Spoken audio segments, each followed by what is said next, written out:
Welcome to the Temple of Nyx. Tonight you enter the quiet of shadowed halls where ancient voices rise again. Before we begin, subscribe and let us know in the comments where you're watching from. The story will unfold through the eyes of one of the forgotten women, the wives of the Watchers. Now, take a deep breath in through your nose, out through your mouth. Relax your jaw, unclench your hands, let the stillness settle in your chest. The tale is about to begin. It is not a religious retelling and does not promote any particular beliefs. It is intended for entertainment purposes only, especially as a bedtime story. Prologue. We were the women who loved angels, and we were erased. I sing this lament under the pale light of the moon, my voice echoing over black waters. Ages have passed since my tale began, yet I remain a whisper on the wind, a shadow on the waves. If you hear my song in your dreams, know that it carries the sorrow of a time long lost. Once I walked the earth in the warmth of the sun, alive and mortal as any daughter of humanity. Once I loved and was loved by a being from the stars, and for that love, history made us into monsters. Listen now to the story that has been forgotten. Hear the truth behind the lullabies of Thea, sung to children, the cautionary tales told in hushed voices by the fireside. I will tell you of the Watchers and their brides, of knowledge and beauty, of pride and downfall. I will speak as one who lived it, a wife of a heavenly Watcher. My name, now lost to the tongues of men, once meant something kind and bright, but names are fleeting when the world itself decides to forget you. In the calm of this night, as the sea rocks gently and the stars reflect in endless ripples, I remember, though memory is both a comfort and a curse, I must recall it all, from the first glimpse of the divine that changed my life, to the deluge that swept everything away, to the curse that made me what I am now. This is not a holy scripture, nor a sermon. It is simply my story. Let it be told at last, before it fades completely into silence. Chapter 1. Daughters of Earth. My earliest memories are filled with sunlight and the scent of ripe wheat. I was born in a valley that stretched green and golden between distant mountains. In those days before everything changed, the world felt young and endless. Our people lived close to the soil. We tilled the earth by day and told stories by the hearth at night. I remember my mother's hands weaving reeds into baskets, my father's laughter as he brought in the harvest, and the way the sky would blaze orange and red at dusk, as if the heavens themselves were alive. We were ordinary folk, unaware of the grand plans or cosmic eyes upon us. We rose with the dawn, we slept under the wheeling stars, and life flowed in familiar rhythms. Our valley nestled between two gentle ridges, with a clear river winding through like a ribbon of silver. In spring, wildflowers would carpet the meadows, yellow primrose and purple anemone dancing in the breeze. Summer brought fields of wheat that swayed under the sun, and orchards heavy with figs and pomegranate. To the west, forests of cedar and oak murmured with the chatter of sparrows and the whisper of wind through leaves. Each dawn, mist would rise from the river, and the hills would glow in soft pink light. Each dusk, fireflies lit up the reeds along the water's edge, as frogs and crickets began their nightly chorus. It was a place of simple wonders, where every turn of the seasons was celebrated, and life followed the rhythms of soil and sky. I was a girl then, named Adira by my minds, a name meaning strength in our old tongue, though I hardly felt strong at the time. I was more often shy and curious. I loved listening to the elders' tales of how the world came to be. They spoke of the Eternal One, the great unseen Creator who shaped earth and sky. They also whispered of other beings, the Watchers, they called them. According to village legend, The Watchers were celestial guardians, set to observe our world. Supposedly they were always there, invisible like the wind, watching us from the mountain peaks or the clouds. As a child, I often glanced upward, wondering if eyes beyond mortal sight looked back. But these were just tales then, distant and unreal, meant to entertain restless children on dark nights. They also warned of darker things, whispering of spirits that prowled at the edges of night. One tale spoke of a night woman, a demoness, who once was a mortal, but was cursed for defying the Eternal One's order. Mothers would hush us with that name, Lilith, some called her, saying she could snatch unruly children or seduce unwary men in their dreams. These cautionary fables frightened and fascinated me. I often asked if such beings were real, but the elders only shook their heads and said, such was the fate of those who wandered from the light. In my innocence, I never imagined my own fate would one day draw parallels to those grim legends. My closest friend, Neria, and I would often sneak out to gaze at the stars. Neria was bold where I was reserved.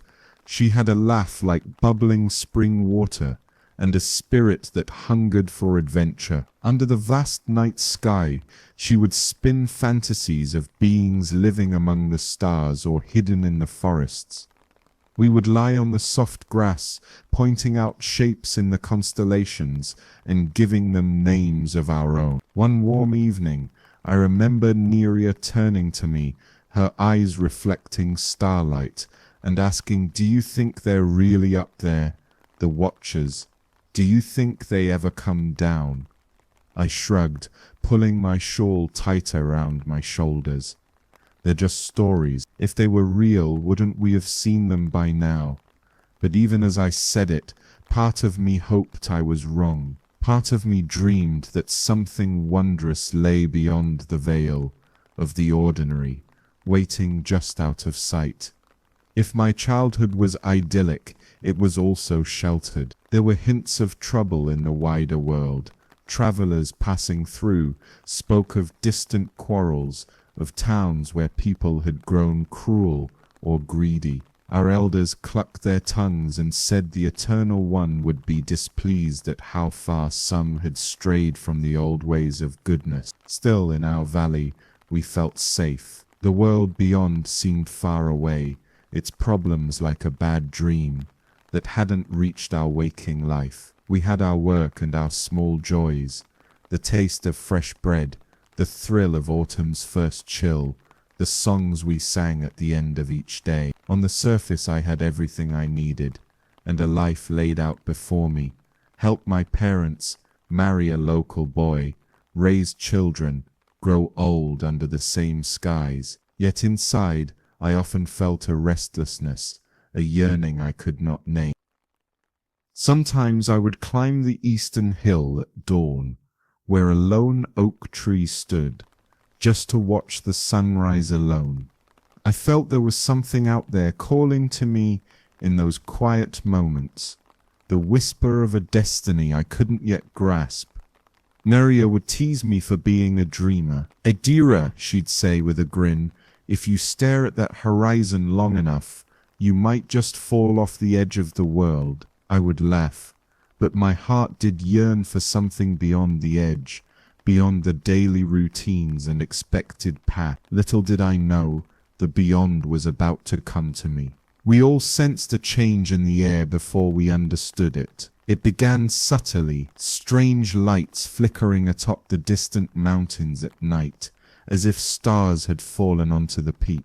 A hush of anticipation fell over our valley, though none could explain why. The elders muttered prayers to the Eternal One, as though warding off some approaching storm, and in my chest that unnamed longing only grew stronger, twined with a sudden apprehension. I could never have imagined how the fabric of our simple world was about to unravel. In innocence, I carried on with my chores and my small rebellions, sneaking out with Neria to pick wild apples, lingering by the riverside to skip stones and daydream. Life went on as usual, until the day it didn't. One fateful evening, as the sky deepened purple and the first stars dared to shine, an event occurred that changed everything. It was the night I first saw him, a being who was more than a man, and the night that marked the end of my childhood and the beginning of a story I am still telling,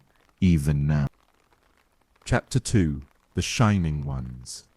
It happened so suddenly that even now it feels like a dream. One moment I was helping my mother grind barley in the dim glow of our hearth fire, and the next there was shouting outside, surprised, frightened shouts mingled with what sounded like crackling fire. My father grabbed his staff and flung open the door, and I crept close behind him. The entire village was gathering in the central clearing, eyes fixed on the sky. I followed their gazes and felt my breath catch in my throat.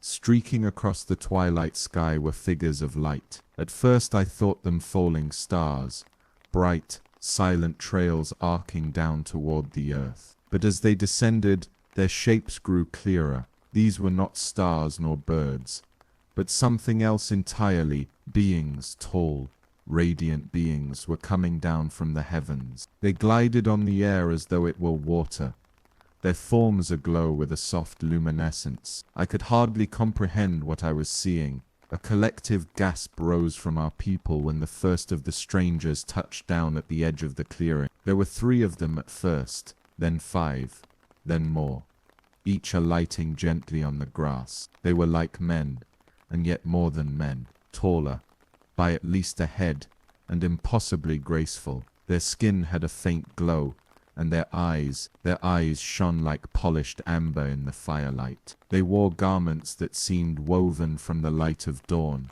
a soft shimmering cloth that never dirtied. Some carried objects that looked like slender rods, or staves that hummed with latent energy. We villagers stood frozen between awe and terror. Were these emissaries of the Eternal One, or something else entirely? No one dared speak. The first of the strangers stepped forward. He had hair the color of silver in moonlight, and his face was both youthful and ancient at once. When he spoke, his voice was melodious and clear, carrying easily through the night air. "People of this land," he greeted, inclining his head gently, "do not be afraid. We come in peace." The crowd murmured uncertainly. My heart was hammering so loudly I thought surely Neria, clutching my hand now, could hear it. I could not take my eyes off these magnificent newcomers. Could they be watchers, the very beings of legend?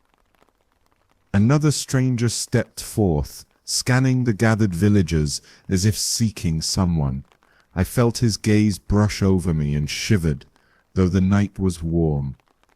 This one's eyes were a deep golden hue, and when he smiled I felt an inexplicable warmth bloom in my chest. I realized I had been holding my breath. Around us, some villagers dropped to their knees, offering reverence just in case these were divine messengers. Others remained standing, but bowed their heads respectfully. My father, ever cautious, whispered for me to get back inside, but I was rooted to the spot. The silver-haired leader introduced himself as Sariel and his companions by names that sounded both beautiful and strange to my ears. There was Ramiel and Kokabiel and others I struggled to remember. Each name seemed to carry the echo of stars and sky. They indeed called themselves Watchers, Sentinels of the Eternal Realm, as Sariel explained. They told us they had observed humanity from afar and had grown curious to walk among us, to guide and share knowledge. At this, the village elder found his voice and stepped forward shakily. "We are honored," the old man stammered. "But why now? Why grace us with your presence?"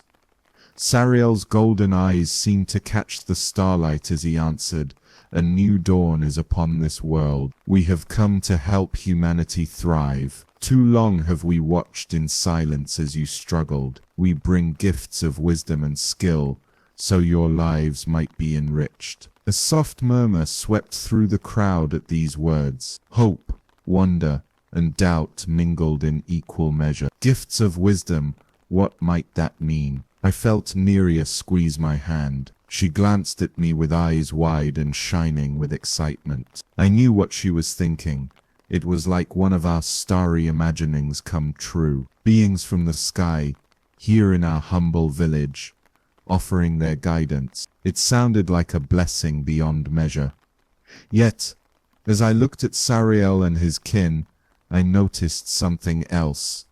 A strange hunger in their expressions, especially when their eyes fell upon the women of our village. It was subtle, easily mistaken for kindness or curiosity, but it was there. A tall watcher standing behind Sariel had not taken his gaze off a young woman named Elira, who stood near the front clutching her shawl. Another of the shining ones seemed to be quietly inhaling the night air, as if savoring a new fragrance.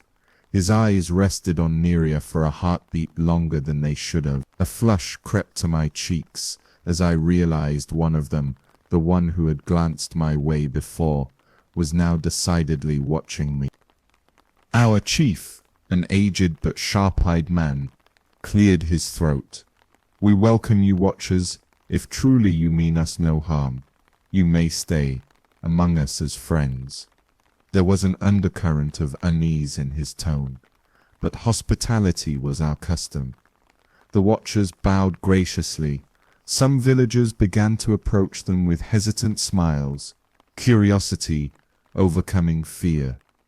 The children, braver than their parents, inched closer to peer at the radiant visitors, eliciting gentle laughs from a few of the angels.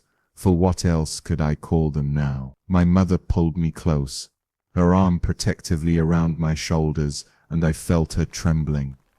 "They are beautiful," I whispered to her, barely finding my voice. My mother's face was pale. "Beautiful things are not always good, Edira," she murmured.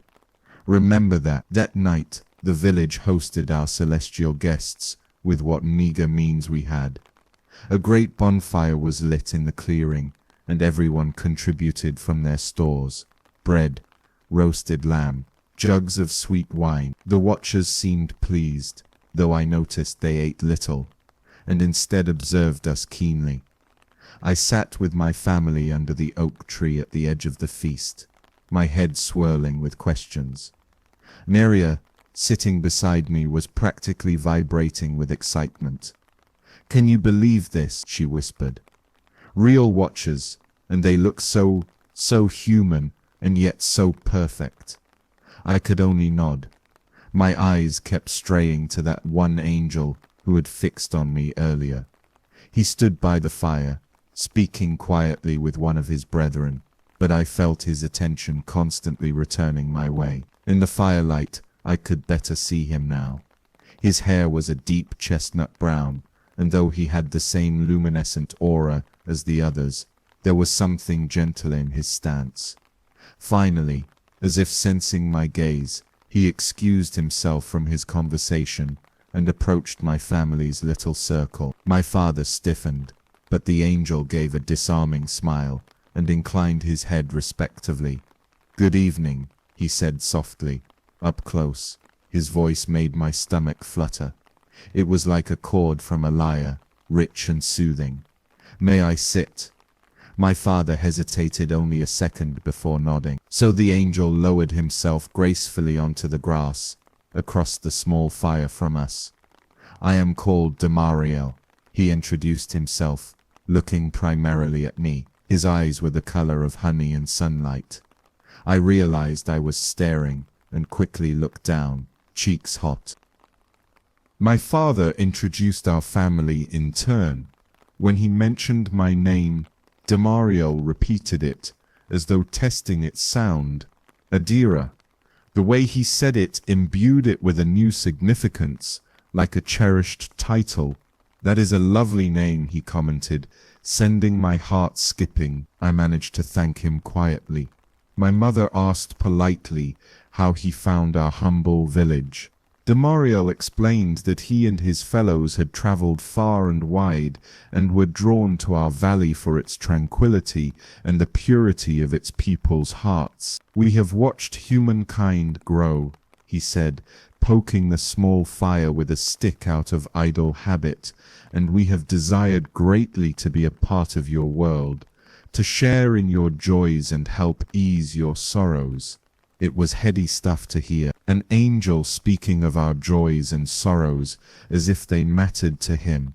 As the night deepened, Damariel spoke mostly with my parents at first, explaining in gentle tones that the Watchers wished to impart knowledge to mankind. He spoke of things that sounded miraculous, how they could teach us to heal wounds with certain herbs and mixtures, how they knew the secrets of the weather and stars that could help us grow more food, how they had skills in crafting tools and adornments beyond what we knew. Each revelation left us more astonished. Could it be true that these divine envoys might lift our people from hardship into a golden age?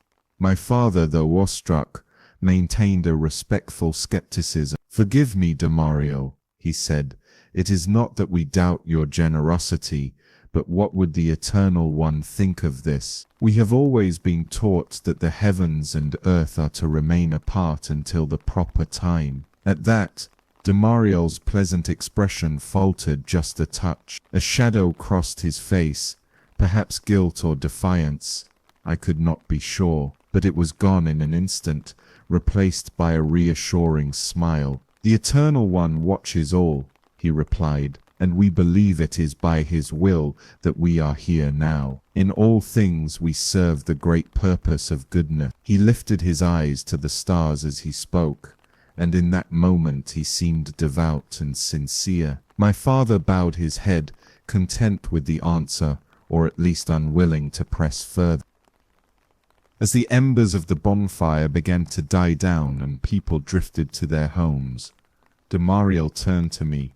He gently asked about my life, what I did each day, what I enjoyed. I told him haltingly about helping mother with cooking and weaving, how I liked to sneak away to watch sunrises, how Neria and I loved to play by the river. As I spoke, his eyes never left my face, as though committing every word to memory. It was intoxicating to be listened to so intently. When I mentioned watching the sunrise from the hill, he smiled. "I saw you one dawn, standing by an old oak on the hilltop," he said. My heart skipped. "That was you," I breathed. Damariel nodded, almost shyly. "We have been nearby for some days, observing. You shone with such an earnest light in your soul, Adira. It drew my attention more than anything else in this valley." My cheeks burned, and I lowered my eyes, not knowing how to respond. Never had I received such a compliment. Before he left to rejoin his fellows for the night, Damariel gently took my hand. His touch was cool, but sent a warm thrill through me. "I hope we speak again, Burgone," he said softly. "I have much I'd like to show you, if you are willing." I nodded, barely trusting my voice. With a last radiant smile, he rose and walked away to where the Watchers were gathering under the starlight. Neria was at my side the moment he left, gripping my arm with a grin so wide it threatened to split her face. "Adira, an angel was talking to you and holding your hand. By the sky, I think he likes you." She was nearly squealing. I was too overwhelmed to do more than smile helplessly. Yes, it did seem he liked me. What I couldn't yet fathom was just how drastically that simple truth would alter the course of my life and the fate of everyone I knew. Chapter 3: Gifts and Promises. True to their word, the Watchers began sharing their knowledge with us as the days passed. The morning after their arrival, the village buzzed with anticipation. A crowd gathered by the riverbank where Sariel and a few others prepared a display of their gifts. My mother squeezed my hand nervously as we watched, while Damariel stood by with a reassuring smile.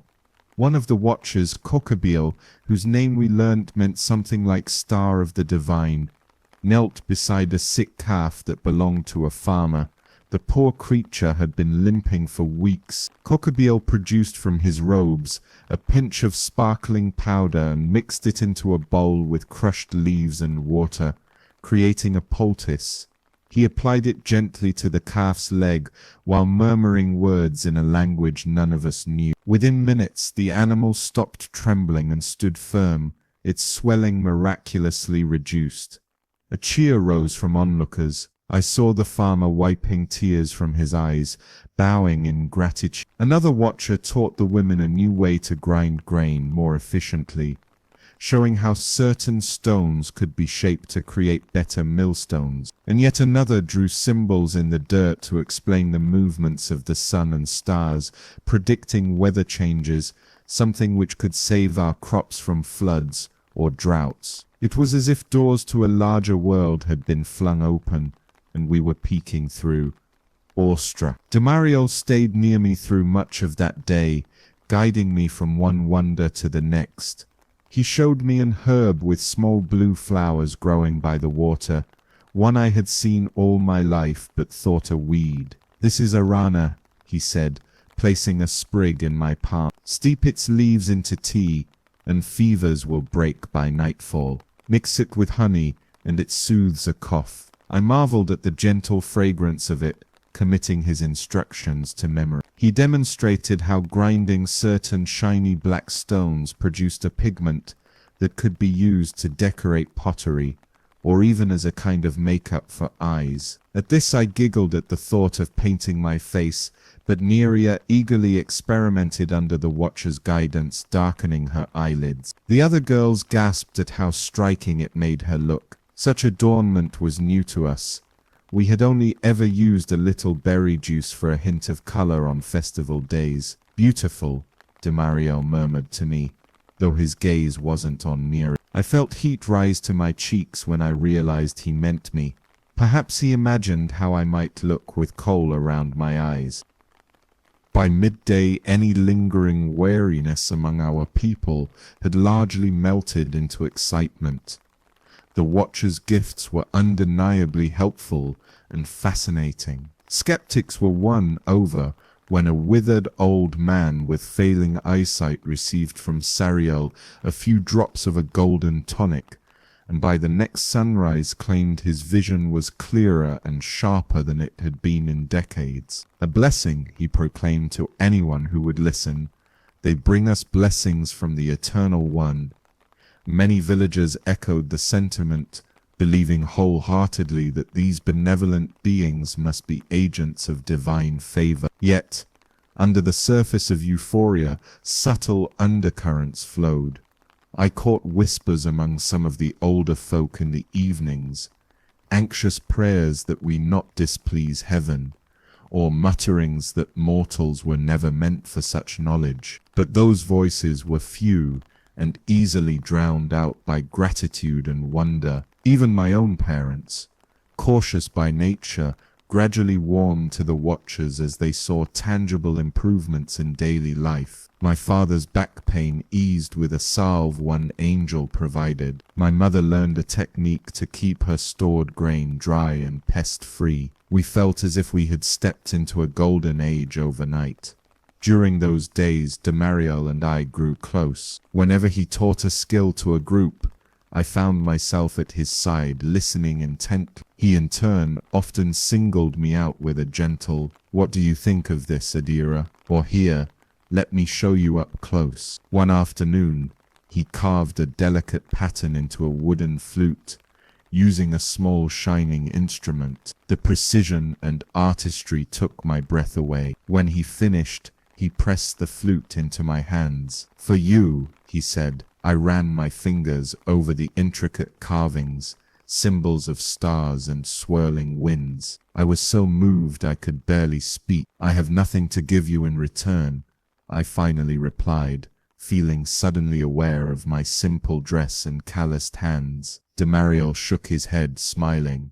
"Your smile is gift enough," he said softly. That evening under the dusk, he even taught me a simple melody on that flute, guiding my fingers with his own. The music that floated out was clear and pure, blending with the cricket song. In that moment, Happiness bloomed in me as radiant as the sky at dawn. Naria teased me endlessly whenever we were alone. "You are positively glowing, Adira," she laughed one night, as we prepared cots for some of the angels to sleep in the communal barn, though few of them seemed to actually sleep. "And you should talk," I retorted, glancing at the silver bracelet on her wrist, one Ramiel had crafted for her as a token. She just grinned, twirling the bracelet. "If this is a dream, I don't ever want to wake. Can you imagine? We used to talk about adventure beyond the valley, and now adventure came to us. And who'd have thought it would look like tall, handsome immortals?" I shushed her, though I couldn't help but giggle at her irreverence. In truth,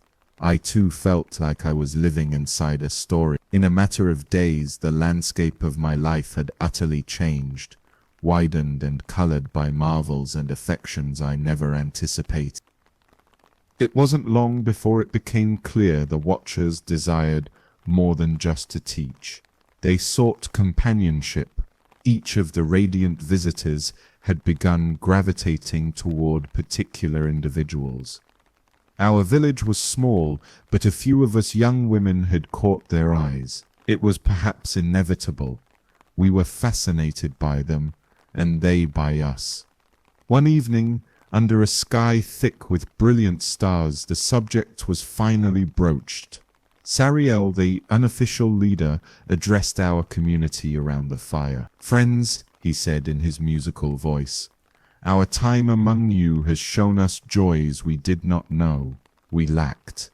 In living and working by your sides, we have come to cherish many of you. We wish to dwell here longer, not as strangers, but as family." His golden eyes roamed over the crowd and came to rest tenderly on a woman named Elira, who blushed deeply.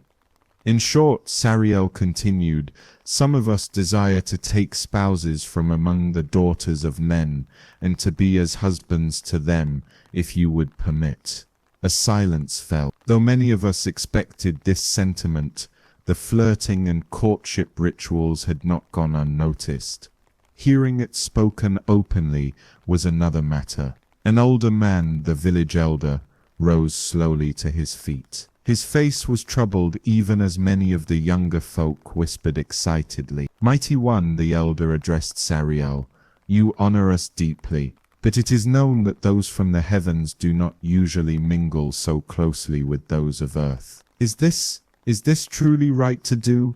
What of the Eternal One's laws? We are but mortal." A few voices murmured in agreement, but Sariel responded calmly, "We intend no offense to the Eternal One. We believe love and union are sacred, and we seek to join with your people in that spirit. We will take every care to honor your customs and family. The world is changing. Perhaps this too is part of the Eternal One's plan." His words were smooth, reassuring. Another watcher, Ramiel, stepped forward and added, "We are ready to swear a solemn oath to remain with our chosen wives, and this community to share fate and fortune together." At that, I saw the lingering resistance in the elder's eyes waver. An oath, after all, was a serious commitment. If these beings were willing to swear and bind themselves to us, surely their intentions were earnest. The elder bowed his head. "Very well," he said quietly. "If the families consent, we cannot deny what is clearly a mutual affection." A wave of relief and giddy excitement swept through the younger people, and through me. I hadn't realized I was clutching my hands to my chest until Neria squeezed my arm. We exchanged a glance, her eyes bright with joy. This was really happening. What followed was a flurry of activity unlike any I'd ever seen. The Watchers formally courted their chosen women, offering tokens and vows. Demario came to my father the next day, while I stood by, hardly daring to breathe. He bowed respectfully and spoke with a humility that belied his celestial origins. "I wish to ask for your daughter's hand in union," he said. "I promise to cherish her, to share with her all that I have and all that I am. With her by my side, I will remain among your people." My father was quiet for a long moment, his eyes moving from Damariel's earnest face to me. I could only nod slightly, my face hot and heart pounding. Finally, my father exhaled and smiled a little. "Adira is my precious child," he said hoarsely. "Do not break her heart. If you vow this, then you have my blessing." My mother, sniffling, embraced me tightly, and then dared to pat Damariel's glowing arm as a sign of acceptance. Thus, in the span of a heartbeat, I found myself betrothed to a being from the stars. I was not the only one. Nerea was promised to Ramiel, and Alira to Sariel. In total, perhaps 7 of us maidens were chosen by different watchers, forging bonds that none of us would have thought possible even a fortnight before. We held a ceremony soon after, a joint celebration beneath the open sky. We didn't have a proper temple or priest for such an unprecedented union, but the watchers guided the ritual. We gathered at dusk in the clearing, surrounded by flickering oil lamps and heaps of wildflowers collected by our friends. Damariel stood beside me, and in that golden twilight, his face was filled with such gentle happiness that it took my breath away. One by one, each watcher took the hand of his human bride, and spoke vows carved from the sincerity of his heart. When it was our turn, Damariel's voice did not waver. "I, Damariel, give myself to you, Adira, for all your days. In the sight of the Eternal One and before these witnesses, I pledge to honor and cherish you, to share all knowledge and comfort, and to never forsake you." His eyes shone with unshed tears as he said it. My own tears flowed freely as I repeated a vow of my own words. I managed to form through a throat tight with emotion. "I, Adira, give myself to you, Damariel, for all your days. I promise to love you and stand by you whatever may come." Our friends and kin encircled us, and when we sealed the vows with an embrace, a cheer rose to the heaven. Under the first stars of evening we celebrated. Music from flutes and drums echoed off the valley sides, and we danced. Oh, how we danced! I remember whirling in Damariel's arms, the world a blur of laughter and light around us. Nerea spun by with Ramiel, her braid flying behind her as she threw her head back in joy. Even the elder looked on with a reluctant smile as the impossible became reality. Mortals and immortals joined in merriment and love. At the edge of the festivities, I glimpsed my mother wiping happy tears and my father raising a cup in toast with Sariel. As the revelry reached its peak, the music of flutes and drums gradually fell away, and a hush of anticipation spread. Sariel, inspired by joy, lifted his voice in a song from beyond this world. It was a hymn of the celestial realms, wordless yet full of meaning, that flowed like honey on the night air. His voice rang in impossible harmonies, one voice weaving many notes at once. All of us, human and angel alike, fell silent in awe. The stars themselves seemed to shimmer in response. I felt tears pricking my eyes, for the melody carried both exquisite happiness and a tinge of sorrow, as if even then a subtle foreknowledge of our fate colored its beauty. When Sariel finished, no one spoke for several heartbeats. Then a gentle sigh went through the crowd, followed by thunderous applause and cheers that echoed against the mountain. We had been blessed to hear the music of heaven, and in that moment I think every human heart there understood just why the watchers had been so beloved above.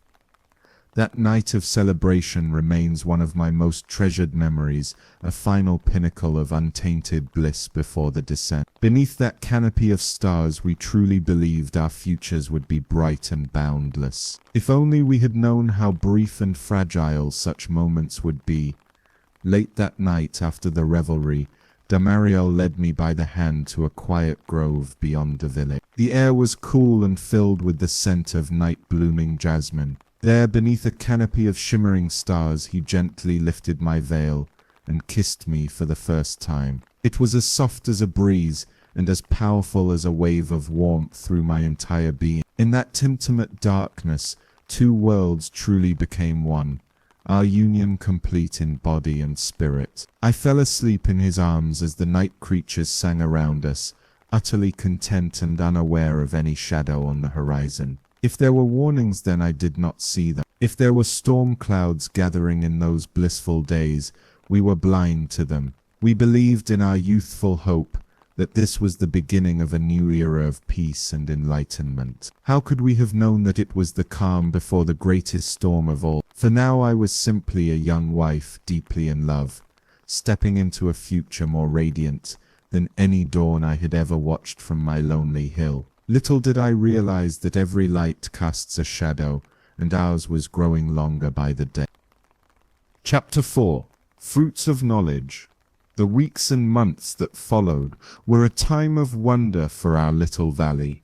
As one of the newlywed wives of the Watchers, I found my days transformed in ways I'd never imagined. Demariel and I set up our home in a cottage on the hillside, one that his brethren helped expand and renovate with their advanced skills. What had been a simple one-room hut became a sturdier dwelling of wood and stone, with beautifully carved beams and even glass-like panes, crafted from sand and fire, set into the windows. Neighbors marveled at these improvements, and soon many families were learning to enhance their homes likewise under the Watcher's guidance. Our village began to grow in prosperity and comfort. Living with Demariel was like living with a piece of the sky. He filled our days with light, sometimes literally, as when he would kindle lamps without flint or bring a soft glow to our bedroom with just a word, chasing away the gloom. But more often it was his presence and knowledge that illuminated my life. In the mornings we would walk hand in hand through the fields, and he would show me subtle things I'd never noticed. Which wild plants secreted useful oils, how bees danced to tukick the location of flowers, or how the birds' patterns of flight could foretell a coming storm. Under his tutelage, I learned to read the world like a book of secrets. And speaking of books, he taught me letters and writing. It was an utterly new art to us. Our people had always passed knowledge by tongue and memory. But Demariel scratched strange symbols into clay tablets, patient as I stumbled through their sounds and meanings. Soon I could write my own name and simple words. How proud I felt the first time I left a little written message for. She treasured it like a priceless charm, for she too was learning, guided by her husband Ramel. We wives of the Watchers began to be seen as wise women in the community, our minds broadened by all we were absorbing. Yet it wasn't just intellectual knowledge the angels shared. There was art and beauty and indulgence as well. I spent pleasant afternoons with Alira and Neria experimenting with the cosmetics and fine fabrics the Watchers introduced. We ground colorful minerals to make paints and liners. We learned to braid gold wire and gems into our hair. Neria in particular enjoyed the glamour of it all. She began wearing a brilliant sapphire pendant that Ramel fashioned for her, and bangles that chimed musically when she moved. I, more reserved, partook more modestly, dabbing a bit of kohl to darken my lashes at Demariel's gentle suggestion, or wearing the soft lavender-dyed dress he gifted me. When I caught my reflection in a polished bronze mirror for the first time, I scarcely recognized the elegant young woman I had become. The villagers noticed too. I sometimes saw girls from the village eyeing us wives with a mix of admiration and envy. We seemed almost like a new breed of women, taller, the Watchers nourishing fair, and perhaps some magic had subtly changed us. More radiant, adorned with celestial fineries. It is embarrassing to admit now, but I felt a swell of pride at this. After a lifetime of being ordinary, I was someone extraordinary by association, and it was a heady feeling. Meanwhile, the men of the village, especially the younger ones, gravitated towards the male Watchers, eager to learn their crafts. The angels taught blacksmiths how to smelt stronger metals and make tools that transformed farming. They taught hunters how to forge new weapons, swords, shields, and spears far superior to our old bone-tipped arrows. At first, these weapons were seen as protective measures. After all, there were wild beasts and the occasional bandit in the region. But I noticed as the young men trained in their use, a certain fervor overtook them. Sparring matches became fierce. Bruises and broken bones grew common, though they laughed them off. A competitive fire was lit that hadn't been there before. One day, a scuffle broke out between two farmers' sons over a trivial insult, something that would normally end in a few harsh words and maybe a shove, but now one of them had a blade at his hip and in anger drew it. If Damariel and another watcher hadn't intervened, I shudder to think what might have happened. The incident passed and apologies were made, but it left me unsettled. I recalled my mother's early warning. Beautiful things are not always good. The knowledge and gifts were beautiful indeed, yet were we truly better for having them? It was a question I pushed aside whenever it arose, not wanting to cloud our golden days with doubt. For the most part, harmony prevailed in our community. The Watchers helped settle disputes justly and often prevented conflicts with their wisdom. Crops flourished like never before. Sariel taught a way to channel water from the river more efficiently, turning dry plots into lush gardens. We began trading surplus grain and craftwork with neighboring villages, garnering admiration and a bit of awe from those who heard of our celestial guests. Word did spread beyond our valley that something remarkable had happened here. A few travelers came just to see, and some begged the Watchers to visit their own distant towns. I do not know how many requests they eventually honored, but I suspect a few did venture out to share gifts elsewhere for a time. There were many of these beings, after all, more than just the ones who settled among us as husbands. Sometimes in the quiet of night, when Damariel and I lay looking up at the stars through our open window, I would ask him about his former home, the celestial realm. He would grow thoughtful and a little sad. He spoke of a place of immense light and music, of halls of crystal and flame, where the Eternal One's presence was felt directly. "Do you miss it?"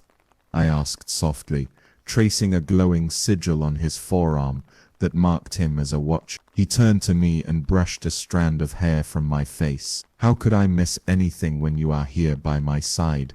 he replied, kissing my forehead. But when I closed my eyes and drifted to sleep, I wondered if there wasn't a hint of longing hidden in his voice. He and his fellows had sacrificed a great deal to live on earth with us. They had given up the nearness of heaven. I believed it was for love, and perhaps it was, though later I would question if other temptations had weighed more heavily. One late summer evening, all the Watchers and their wives gathered atop the very hill where I used to watch the sunrise. It was a rare moment when the sky folk spoke candidly among themselves and with us. As we sat in a circle under the twilight sky, sipping sweet berry wine, the conversation turned reflective. Ramiel, usually jovial, mentioned how quickly he'd grown fond of mortal life. Perhaps too fond, he added with a chuckle, patting his stomach to imply enjoyment of our food and drink. Sariel, gazing at the horizon, murmured, "We have done what was forbidden to us, yet it feels right." My ears caught that word forbidden, and I noticed a few of the wives exchange quick glances. Illyra asked gently, "Do you regret it?" Sariel was quiet for a long time. "No," he said at last. "Not regret, but we all feel it, don't we? Attention, we were meant to watch, not to interfere, to love from afar, not to join. We chose otherwise, for love, yes, and for yearning of our own. Still, the choice has consequences." His words cast a slight pall over the group. Damariel's arm tightened around me. I realized I'd been holding my breath. It was Uriel who responded. a watcher who was not wed to any human, and one of the oldest among them. His hair glinted iron grey in the dusk. "What's done is done," Uriel said solemnly. "We will make the best of it. We will show the Eternal One that our choice can bear good fruit, that humanity is better for our presence." Several watchers nodded at this, voices murmuring agreement. I felt Damariel relax slightly beside me. Someone started a soft song, and the moment of unease faded into the night, as we all joined in quiet harmony. But I could not entirely forget Sariel's admission. Forbidden. The word settled in my heart like a tiny cold stone. That night, as Damariel and I walked back down the hill toward home, crickets serenading us from the grasses, I asked him in a timid voice, "Do you truly think the Eternal One is angry with us?" He paused beneath the oak tree, the very one I once clung to as a girl chasing dawn, and looked up at the stars before answering. "I wish I knew his mind," he said quietly. "I believe in my heart that love cannot be wrong. How could a union that brought such joy in knowledge be evil?" He sighed and then smiled at me, though I sensed it was slightly forced. "But if ever punishment should come, I would face it gladly for what we have." He touched my cheek. "Do not trouble yourself with fears, Adira. You are my wife, and nothing will part us." I nodded, leaning into his embrace, letting his warmth dispel my anxieties. His confidence was reassuring, and I tried to mirror it. If the Watchers who knew the Eternal One far better than we were not afraid, then why should I borrow trouble? In the golden haze of that summer, it was easy to believe in the permanence of happiness. One more blessing soon graced our lives. I realized with a fluttering heart that I was with child. The day I confirmed it, with Neria's delighted help and some herbs that changed scent when encountering new life, I ran to tell Damariel. I found him in the workshop behind our house, shaping a piece of metal into a plowshare with his hands, a feat of strength and heat that never ceased to amaze me. When I blurted out the news, he stared at me in amazement, and sudden joy lit his face like sunrise. He lifted me off my feet and spun me around, laughing as I squealed. "A child! Our child!" he exclaimed, tears gathering in those luminous eyes. In that pure moment of bliss, nothing else existed. He knelt and pressed his ear to my belly, as if listening for a whisper of the life inside. I held his head in my hands and laughed, tears of happiness on my cheeks. All the villagers shared in our excitement, mortals and watchers alike, for mine was among the first of what would be several pregnancies among the angelic wives. Looking back, perhaps that was the turning point. Even as we celebrated the promise of new life, unseen wheels were in motion elsewhere. But in our valley, anticipation drowned out apprehension. We prepared for the future with hope. Damariel crafted a beautiful wooden cradle, carving protective sigils of both heaven and earth into its frame. My mother and the other women wove tiny garments and stuffed quilts with the softest wool. Neria, also newly expecting by then, often visited, and we daydreamed about our children growing up together as a new generation, touched by the sky. We noticed that our pregnancies were not quite typical. Our bellies swelled faster than expected, our appetites enormous. But we laughed it off as perhaps the children inheriting unusual stature from their father. The thought of giant babes did give me playful pause. I joked with Damariel that he might have to deliver the baby if it kept growing so, as no midwife would know what to do. He always answered with absolute confidence, "Our child will be perfect, and I will do whatever is needed to keep you both safe." I believed him. I believed in all of them, the Watchers who had become our family. How could I not, after all they had done? The valley was prosperous, knowledge flowed freely, love blossomed. We had even begun to forget that there was anything controversial about our situation. If the Eternal One disapproved, surely a sign would have come by now, we reasoned. Surely in all this good, there could be no hidden seed of ruin. Oh, how dearly we would learn otherwise. Children of heaven and earth, The joy that attended the birth of our children was beyond measure. Yet from the very start, there were signs that these were no ordinary infants. When my son came into the world, it was during an unseasonal storm that rolled over the valley without warning. As lightning flashed and thunder rattled our cottage, I labored. It was a difficult birth. My midwife had never seen a babe so large. Through hours of pain, I clutched Demariel's hand until dawn. He refused to leave my side, cooling my brow and quietly chanting words of encouragement and, I suspect, sorcery to ease my ordeal. At last, with a final anguished cry, I brought forth our son. The midwife gasped as she caught him.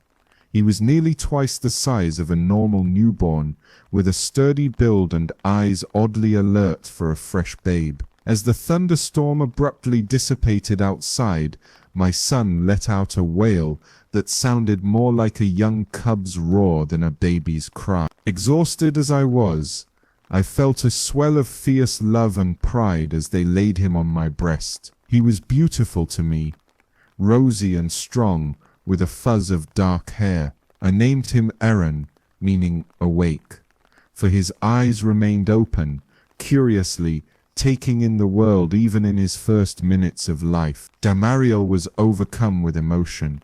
He knelt beside us, tears streaming, and placed a trembling kiss upon Eren's brow, and then on mine. We were a family, and in that moment, nothing else mattered. Outside, a brilliant double rainbow arched across the receding storm clouds, which many took as a favorable omen. Other wives too delivered remarkable children. Neria bore twin girls, fair and raven-haired, each nearly as hefty as a singleton infant.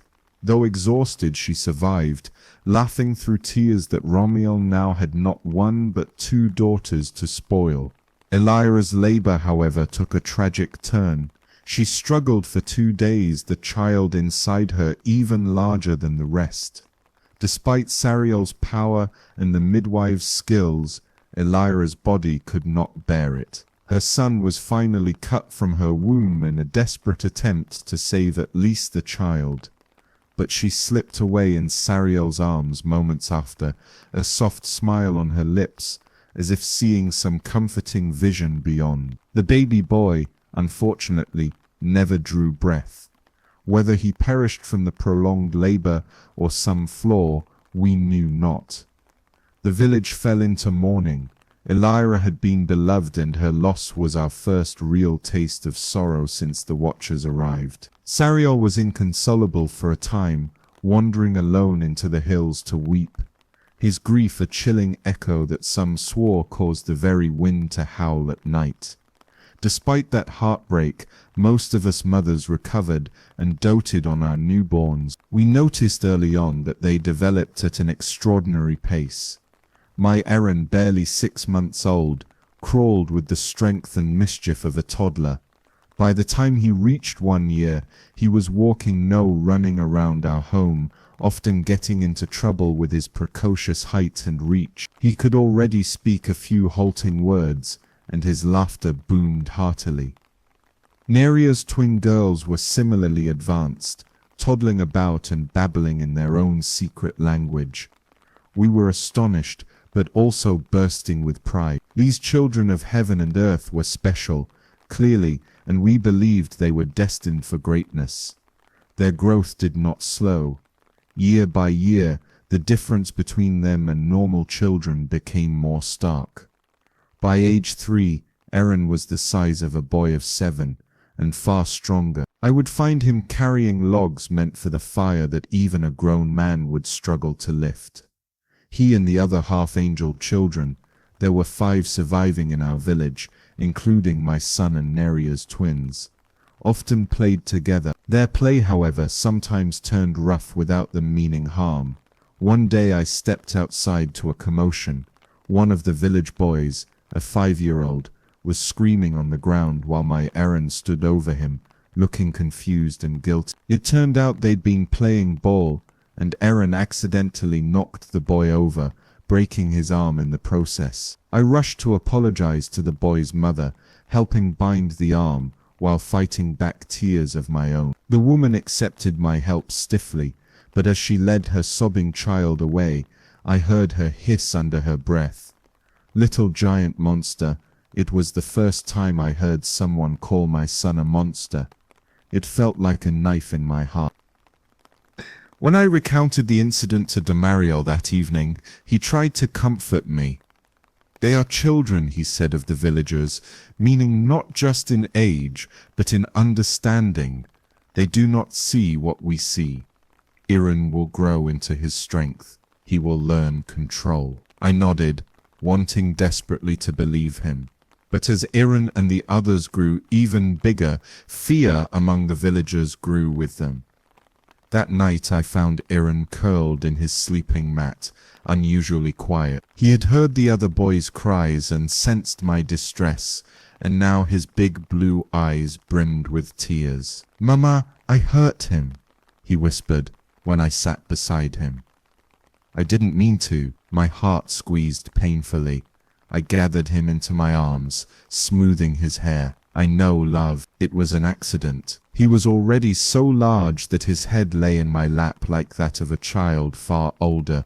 Yet in that moment, he was my little boy, scared of his own strength. I hummed a gentle lullaby until his shaking subsided. "Am I bad?" he asked in a small voice. Tears welled in my eyes as I kissed his brow. "No, sweetheart, you have a good heart. You just have to be careful.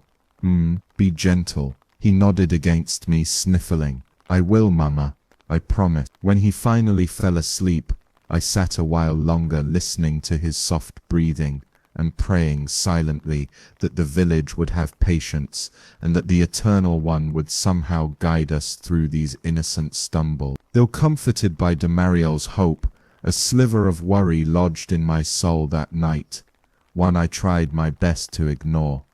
By the time Iran was 5 years old, he towered over men twice his age, already nearly the height of 2 grown men. All the giant children matured similarly. They ate prodigious amounts, raiding storehouses to fill their bellies when ordinary meals left them hungry. This put a strain on our food supplies, and for the first time in years, some families worried about having enough. The Watchers responded by encouraging hunting and foraging in farther lands, teaching how to trap larger game. The giants themselves, once they grew old enough to manage weapons, joined in these hunts with glee. I recall watching Iran at barely 6, though appearing more like a lanky adolescent, returning from the woods with a full-grown stag hoisted on his shoulders, beaming at my astonishment. Such feats were celebrated at first, but soon other alarming behaviors began to surface. The children's exuberance sometimes curdled into aggression. Perhaps it was their very nature, born of beings who had defied heaven, and the frustration of living in a world too small and slow for them. Squabbles between them could level a fence or wall. Once 2 of the giant boys fought over a wild boar they had jointly killed. Their wrestling match crushed an entire section of the wheat field and left both with black eyes, the size of plums. Worse, that same day a farmer who tried to break them apart was accidentally struck. The blow from an oversized fist snapped his leg like a twig. Though he survived, the whispers grew louder in the village that these children were dangerous. Tensions in the village mounted further when an outlander arrived with dire news. He was a trader from a distant city who had stopped by our valley on his route. Over supper with some of the townsfolk, he spoke of chaos spreading in the world. "Have you seen these giants?" he asked, unaware how close to home his question struck. The villagers exchanged nervous glances. "We've heard of such things," one replied carefully. The trader went on to describe horrifying events.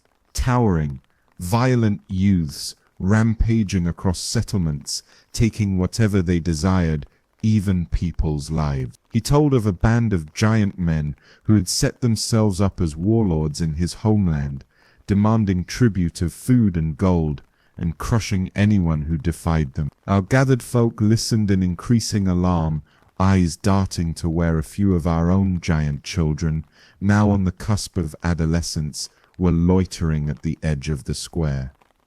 "Some say," the trader whispered, "that these are the offspring of divine beings cursed by the Eternal One. The earth itself cries out with the blood they spill." A palpable fear fell over the listeners. The trader departed soon after, perhaps sensing the unease his words had caused. That night, an impromptu meeting was held among the village elders, and pointedly, without the presence of any watchers or their wives. I learned of it only later from my father, who had quietly slipped into the gathering. In hushed tones, the elders discussed the dangers growing in our midst. They spoke of our giant offspring as unnatural. Some advocated for asking the watchers to leave, to take their children and go. Others balked, fearing the angel's wrath, or saddened by the thought of losing neighbors who had once been friends. But all agreed on one thing: life in the valley had taken a frightening turn, and something would have to change. Later that same night, my father returned to our cottage with shoulders weighed down by dread. Mother and I sat by the dying hearth embers, anxiously awaiting news of what had been said. Father sank onto a stool, rubbing a hand over his face as if scrubbing away what he'd heard. I felt like a child again under his solemn gaze. "They are frightened, Adira," he finally spoke, voice low. "Frightened of your boy, of all the children, and of what the watchers might do if pressed." Mother's hands trembled in her lap. "They want them gone," she whispered, not quite a question. Father nodded. "Some do, others aren't sure, but they all know something must change." I realized I was holding my breath. "What do you think?" I asked softly. My father looked at me with tears in his eyes, tears I seldom saw in that strong man. "I love you, Adira, and I love my grandson, but I fear—" His voice broke. Mother reached over and gripped my arm tightly. "Maybe you and Iran could come with us, just for a time," she pleaded. "We could journey to the highlands, away from here until things settle." Her meaning was clear: until the watchers and their children were gone, or dealt with. Pain and disbelief flared within me. "Leave Damariel?" I responded, a little sharper than I intended. "He is my husband. How could I possibly—" I stopped myself, throat tightening. How could I explain to them that, despite all the fear and chaos, my heart was bound to Damariel, as surely as the stars were bound to the night sky? "I cannot," I said firmly, blinking back tears. "He's our family too." Father nodded slowly, as if he expected that answer. Mother bowed her head, silent tears slipping down her cheeks. She had no words this time, only sorrow. In that heavy silence, Father rose and gently kissed the crown of my head. "You must do what you feel is right," he murmured. "Just know, if the time comes when you need us, we will do everything we can to help." Then he retired to his sleeping mat, the weight of helplessness evident in his every step. Mother lingered a moment, brushing a lock of hair behind my ear like she used to when I was little. "Beautiful things are not always good," she whispered, echoing her old warning with a heartbroken smile.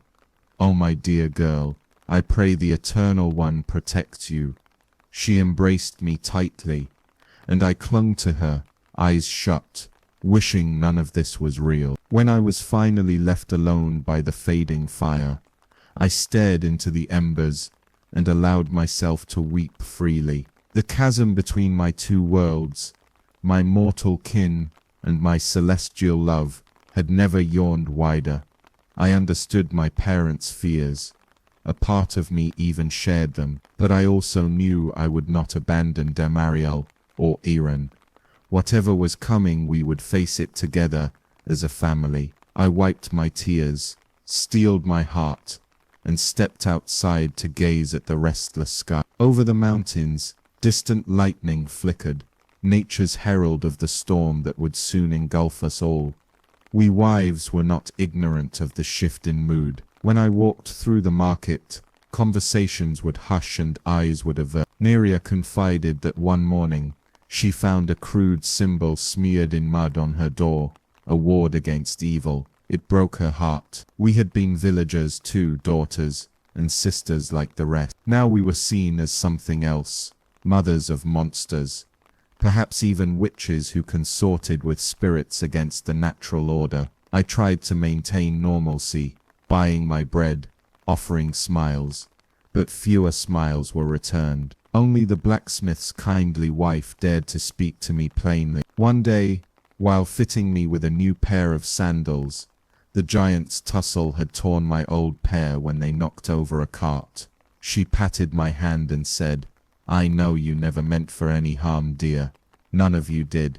But maybe the world wasn't built for this." Her tone was apologetic yet firm. I had no answer, only a lump in my throat that lasted the rest of the day. The worst incident came when one of the giant children, Javan, a boisterous boy of about 8, going on a man's size, got into a heated argument with a grown man over food. Javan had snatched a whole basket of flatbreads from a vendor and eaten them on the spot. The vendor, furious and not thinking wisely, struck the boy. Javan, hardly feeling the blow, reacted with blind rage.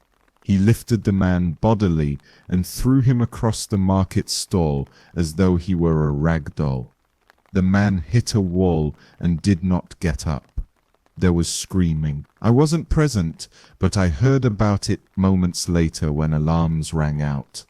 Damariel and I rushed to the scene to find chaos, people shouting, Javan standing there shaking and confused as the bloodied vendor lay motionless. His wife was wailing over the body. The thought that he might be dead was on everyone's mind. He did survive barely, but remained crippled. Sariel and the other watchers had to hold back a few enraged townsmen who were on the verge of attacking Javan with pitchforks. It was a tense standoff. On one side, frightened and angry mortals, on the other, the stoic angels and their towering progeny. In that moment, all the love and trust carefully built over years was teetering on collapse. I remember shielding Aaron behind me, my heart pounding as hateful cries of "send them away" and "cursed spawn" filled the air. Damariel stepped forward, raising his hands in a calming gesture, and his voice rang out, amplified by some power. "Peace, please. Do not do this." For a brief moment, silence fell. "We know your grievances," he continued earnestly. "These children are our responsibility, and we will guide them. Have faith, as you once did. We never wished to bring you harm." His eyes shone as he looked around at the crowd. I could see how torn he was, feeling both love for these people and protectiveness toward our children. An elder's voice, trembling but loud, answered him. "It's beyond us now. This cannot continue. We are afraid, Master Watcher, afraid of your children, afraid of you." The words struck Damariel and me like a blow. He stood there, stricken, as murmurs of assent rose. Some villagers began sobbing, others glaring, all were desperate. The angels exchanged glances, many bowing their heads. The truth could not be denied. What had begun as a blessing had turned to a curse before our eyes. Damariel turned back to me and the cluster of wives and children who huddled together. I saw anguish in his face, such as I'd never seen. In that instant, I realized he feared what I feared, that perhaps our love had indeed wrought disaster. That perhaps the Eternal One's silence all this time was not approval, but patience. Patience before judgment. I felt tears slipping down my face as I gathered Aaron close. Around us the giant children were crying too, frightened by the anger and confusion, not fully understanding that they themselves were the cause. Judgment falls. Not long after that fateful confrontation in the market, the weight of impending doom became inescapable. The air itself felt different, heavy, expectant, as if holding its breath. The very skies dimmed with a haze that no breeze could disperse. The watchers grew restless. My husband and his celestial brothers would stare toward the horizon for hours as though listening to distant thunder that mortals couldn't hear. We wives and our giant children often huddled together during those days, seeking comfort in numbers as fear gnawed at our hearts. There was an unspoken understanding among us that something great and terrible was on the way. It was at dusk when the reckoning arrived. I was at home, coaxing Aaron to eat his supper.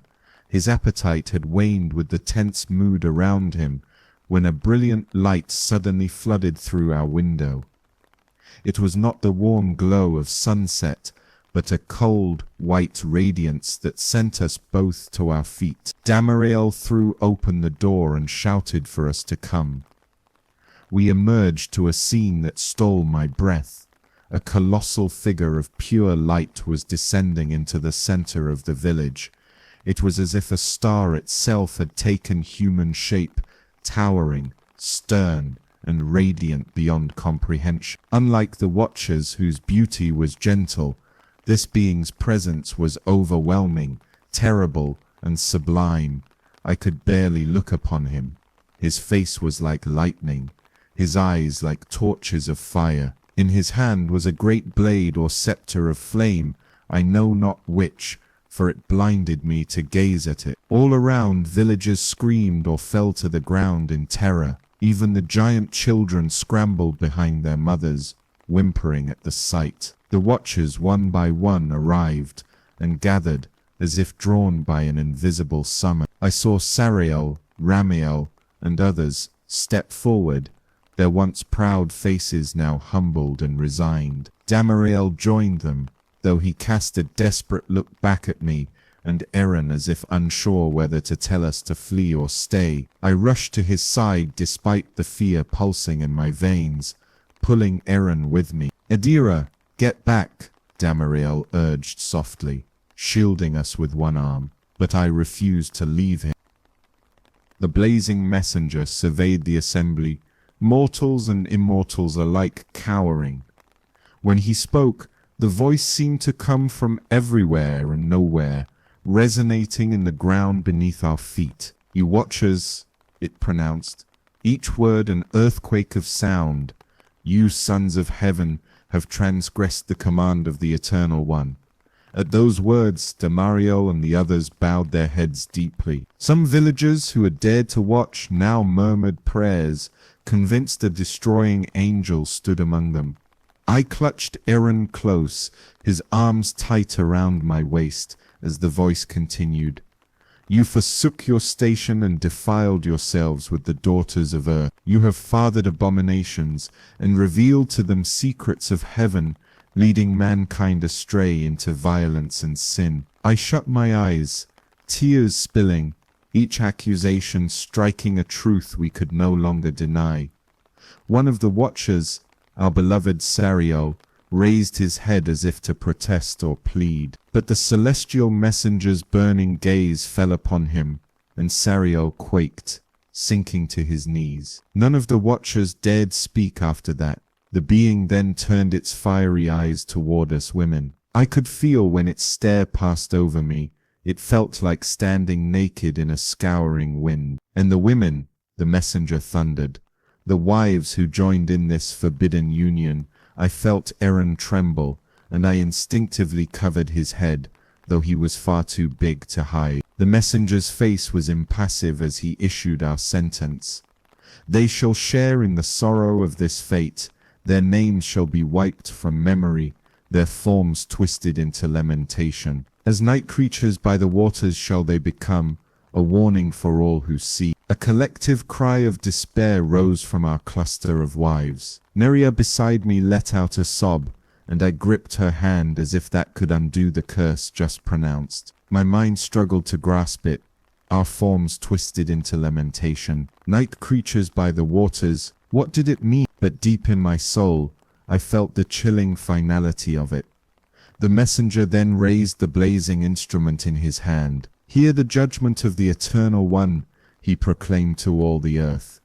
"A great flood shall wash clean the corruption you have wrought. All the works of the Watchers and their progeny will be swept away. Only the innocent and pure of heart shall find refuge by the Eternal One's mercy. As for you," and here the being pointed the blade at the Watchers, "you shall be bound in darkness until the end of days. You will witness the death of your offspring and know the full measure of your transgression." At these words, a few of the giant children wailed in fright, clutching at their father's legs. Aaron looked up at Damariel with wide, panicked eyes. Damariel himself was shaking, his arm around us tightening. I could see the anguish carved on his face, not for himself, but for our son and for me.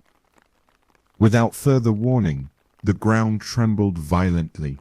Great cracks formed in the earth around the village square. Villagers fled, screaming, as chunks of earth fell away into deepening chasms. It was as though invisible hands were tearing open the very soil. I stumbled, nearly pulling Aaron down with me, but Damariel held us up, spreading his arms protectively. The messenger remained where he stood, unaffected by the quaking. Through the dust and chaos, I saw shapes emerging from the fissures, other bright figures, though none as blinding as the first. They approached the Watchers with grim purpose. One, whose countenance was dark and stern, seized Kokebio by the wrists and in an instant bound him with chains that glowed white-hot. Another, golden-haired and sorrowful, took hold of Ramiel, who did not resist as fetters of light cinched around his limbs. One by one, the Watchers were being taken. Panic seized me. I cried out as two angels, lesser in radiance, only compared to the mighty messenger, advanced on Damariel. Aaron screamed and held onto his father's waist. Damariel pushed us gently behind him. He did not fight when the angels grasped his arms. "Please," I begged, throwing myself forward, only to be rebuffed by a shock of energy from those radiant beings. It was like hitting an invisible wall. I was knocked back, sprawling in the dirt. "Please, don't take him," I pleaded, sobbing, as I scrambled up. Damariel's eyes met mine, filled with tears. "Adira," he managed to say, voice cracking. "Forgive me, I am so sorry."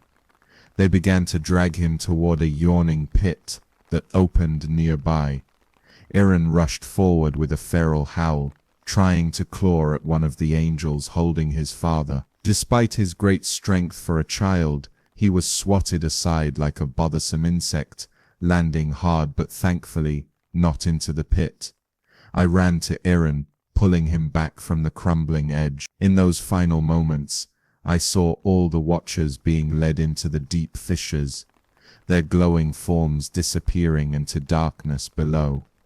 Jagged rocks jutted up, as if the earth itself hungered to swallow them. Serial looked back toward the village one last time, perhaps seeking Alira, who was gone. Ramiel strained to catch a glimpse of Neria and their girls. He called something indistinct before he vanished into the shadows. Damariel fought, now only to turn his head toward us. "I love you," I heard him shout, just as the blackness closed around him, and then he was gone.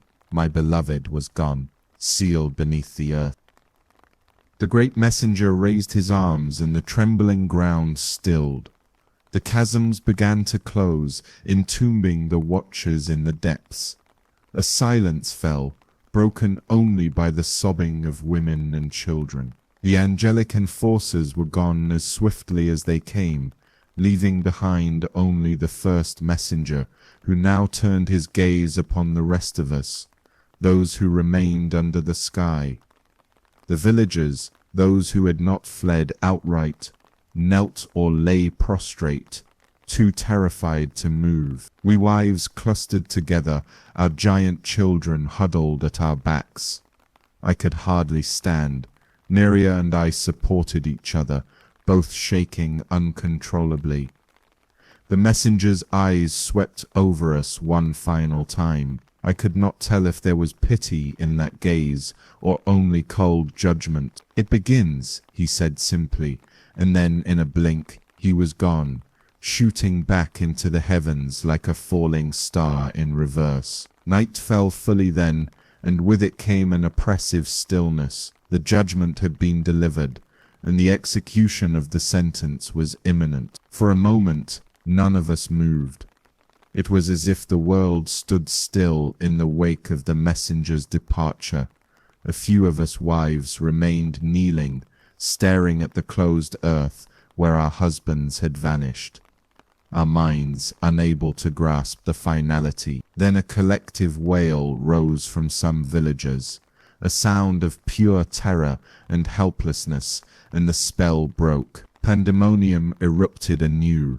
People scattered in all directions, scrambling to gather loved ones or belongings, unsure of where safety could be found. I saw one man fall to his knees in prayer, sobbing for forgiveness. Another simply stood frozen, eyes vacant with shock. We wives gathered our children instinctively. I pulled Erin to me, meeting Neria's wide, terrified eyes across the way as she clutched her girls. An unspoken resolve passed between us. We would try to save our little ones, come what may. As the first drops of cold rain began to patter on the dry ground, I sank to my knees, cradling Erin, who trembled not from cold, but from sheer fear and heartbreak. The sky above, empty now of angels, rumbled with distant thunder. Somewhere in my mind, the messenger's words echoed. "A great flood shall wash clean the corruption." The villagers were already scattering, some rushing to gather belongings, others simply fleeing uphill instinctively. I looked to Neria, who held her twin daughters close, and saw my own terror reflected in her eyes. We had little time, and nowhere to truly run, but a mother's love knows no surrender. If a flood was coming, I would do everything in my meager power to save my child. Choking back my tears and swallowing my dread, I stood and pulled Erin up with me. "We have to go," I whispered, though my voice felt hollow. The dark sky flashed with lightning, illuminating the outline of the mountains that ringed our valley. Perhaps if we reached the highest peak. It was a futile hope.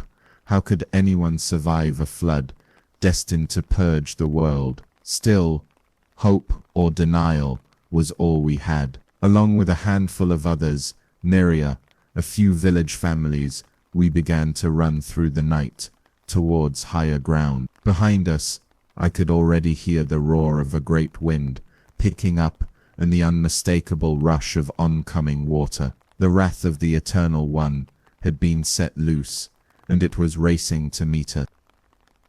The great deluge. Never had rain fallen as it did that night. The skies opened in fury, lashing us with sheets of water as we scrambled up the slopes. In minutes we were soaked through, stumbling on mud that was rapidly liquefying under our feet.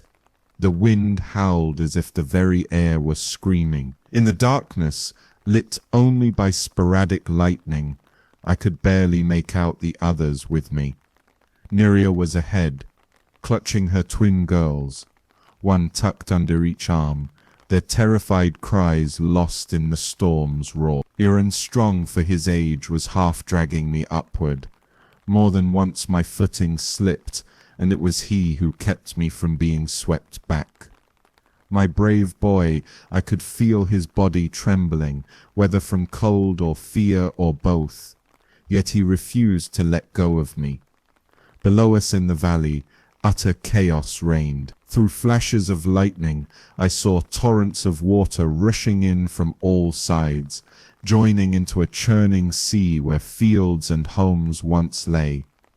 The river by which we had lived peacefully for so long had transformed into a ravening monster, overflowing its banks and devouring everything in its path. I glimpsed structures being carried away, our barn, the meeting hall broken into debris and tossed like toys. The cries of animals and people mingled with the thunder. A few villagers had clung to a large old oak near the center of town, one we'd often danced around during festivals. I saw a cluster of figures up in its branches, but even as I looked, a massive surge bowed the ancient tree like a sapling and tore it from the ground, flinging its occupants into the black waters. I looked away, heart sick, unable to bear it. Higher, we had to get higher. That primal instinct drove us onward, though my legs felt like lead. At some point we lost the trail in the gloom and found ourselves climbing over naked, slippery rock. Out of perhaps 20 or 30 souls who had fled toward the hills, only a dozen or so were still near us. The rest, I could not think about those we'd lost along the way. The sudden shrieks cut short, the small bodies pulled out of grasp by swirling floodwaters. Focus on each step, each foothold. A deafening crack rent the air. I whirled to see that part of the mountain itself, destabilized by the deluge, was giving way. "Look out!" someone screamed. A cascade of boulders and mud was barreling down from above. We scattered instinctively. I dove beneath a rocky overhang with Aaron as the landslide crashed past, narrowly missing us. When the rumble subsided, I crawled out, calling for Neria. My voice was barely a whisper against the storm, but a faint answer reached me from further upslope. In a lightning flash I saw her, pinned against a rocky outcrop with one of her daughters in her arm. Of the other twin there was no sign. Neria's eyes met mine across the distance. Even in the darkness I recognized the despair there. She had lost one child already, perhaps more among those with her. She raised her free hand, not in greeting but in farewell. I saw her mouth move, shouting something I couldn't hear, and she pointed urgently upward, telling me without words to keep going. Before I could attempt to reach her, another mighty tremor shook the ground. The very mountain was shuddering under the onslaught of water and wind. With a horror that still haunts my dreams, I saw the section of slope where Neria stood begin to collapse. The rocks beneath her crumbled, and in the next flash of light, I saw her and her remaining child slide amidst a torrent of mud, disappearing into the darkness below. I screamed her name again and again, but there was no response, only the relentless hiss of rain. My dearest friend was gone. Fresh grief fueled my desperation. I pulled Aaron, and we continued upward with whatever strength remained in us. We eventually reached a narrow plateau or ledge, perhaps halfway up the mountain. There a few others had gathered, 3 village men and an elderly woman. They huddled together behind a protruding rock that offered slight shelter from the horizontal rain. We joined them, crouching low. By now the night was an endless void of water and wrath. None of us could see more than a few feet. The ledge trembled with each thunderclap. One of the men shouted something about trying for the summit, but another grabbed his arm and pointed above. A sheer cliff face loomed. It was impossible to climb further in this fury. This scant perch was as high as we could go. So we clung there, 7 souls in all, like tiny insects clinging to the side of a drowning beast. Aaron wrapped his arms around my shoulders from behind, sheltering me as best he could, a touching reversal, the son protecting the mother. I held his hands in mine, both of us shaking uncontrollably from cold and terror. The others prayed or simply stared wide-eyed into the dark. Each passing minute saw the waters rising further. We could hear it below, a hungry roar ascending. The ledge we stood on overlooked part of the valley. Occasional flashes revealed an ever-nearing silver surface of water, reflecting the storm, climbing the slopes relentlessly. With a start, I realized the entire valley was filling like a basin, and still the rain pelted down, merciless. An hour, two? We lost any sense of time as we awaited our fate. Our teeth chattered. Some of us cried quietly, the sound lost in the deluge. I thought of Damariel. Was he still somewhere far below, bound in darkness under those flood waters? The injustice of it all overcame me. We had been so happy, so innocent in our intentions at first. How had it come to this end? My tears mixed with the rain on my face. I could feel Aaron's hot breath by my ear as he panted in exhaustion and fear. "Mama!" he yelled over the noise. "The water's almost here." He was right. The ledge we clung to was now barely a few yards above a raging river that had risen from nowhere. It gushed around either side of the mountain spur, racing to meet on our level. We moved as far back against the cliff as possible, but the space was limited. The elderly woman began praying fervently to the Eternal One. One of the men simply broke down in hysterical sobs. The others stood grim, shoulder to shoulder, determined to face the inevitable end with dignity if nothing else. A monstrous wave of debris-laden water suddenly surged around the bend and slammed into our ledge. It swept two of the men off immediately, their screams vanishing into the darkness. The rest of us were knocked down. I felt Aaron's hands torn from my grasp as the water engulfed us. For a moment, I was completely submerged, tossed in an eddy like a doll. I crashed into something hard, perhaps a tree trunk or rock, and pain shot through my side. My lungs burned as I fought my way up and broke the surface, coughing and sputtering. The ledge was gone. We were all in the water now, being carried by a torrent up the slope. "Aaron!" I screamed, spitting out muddy water, frantically searching around me. Lightning strobed, and I saw him a short distance away, desperately clinging to a chunk of wooden debris, maybe part of a roof. He was still alive, but as I tried to swim toward him, the current yanked me back. Another pulse of lightning illuminated the horror. A whirlpool-like surge had formed, swirling us around as the valley continued to fill. I glimpsed the elderly woman from before. She was floating limply, already gone. Of the others, there was no sign. It was just my boy and me now, at the mercy of the flood. Using every ounce of strength, I fought the current, pushing off a rock with my foot to propel myself toward Aaron. "Hold on!" I remember shouting, though I doubt he heard. My head went under again, and I swallowed foul-tasting water. I flailed, feeling my strength ebbing. No, not yet. Not until I reach him. I broke the surface once more, and by some miracle, my hand caught the piece of wood Aaron clung to. We collided, and I threw my arms around him. "Mama," he gasped, sobbing. "I've got you," I choked out, though in truth he had me as much as I had him. We clung to that fragment of wood, rising ever higher on the flood as the world drowned around us. For a few minutes more, we drifted. There was no more high ground, only a vast expanse of churning waters lit by the furious sky. I held Aaron close, the two of us half submerged, but together. I remember the strange calm that came over me then. Perhaps it was the onset of shock, or simply the acceptance of fate. I ceased struggling against the water and simply held my child, wrapping my legs around a beam to anchor us together. If we were to die this night, at least we would not be torn apart at the very end. Aaron pressed his face into my shoulder. "I'm scared," he whimpered, between ragged breaths. I smoothed his drenched hair from his face, forcing a steady tone I did not feel.